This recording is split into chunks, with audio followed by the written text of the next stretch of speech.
দেখুন, মানুষ যদি তার সময়টাকে পরিপূর্ণভাবে এবং সঠিকভাবে কাজে লাগাতে পারে, সে কোনো না কোনো দিক দিয়ে ফলদায়ক হবেই হবে। ইউটিউব জার্নিতে আসার পর আমার মনে হয় এত ইউটিউবার থাকতে আমার ভিডিওই সবাই কেন দেখবে।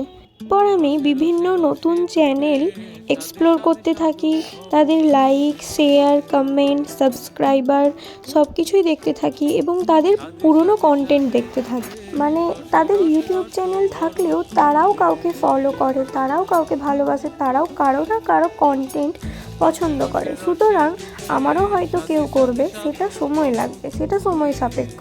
পরিশ্রম বলতে শুধু সময়, এই দুটো দিয়েই কিন্তু ইউটিউব থেকে আমার যেটা মনে হয় মানুষ হিউজ পরিমাণে ইনকাম করছে।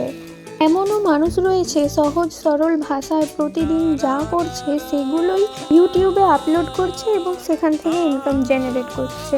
এমনকি দৈনন্দিন কাজকর্ম দেখার জন্য অনেক অনেক মানুষই তাদেরকে ফলো করে রেখেছে।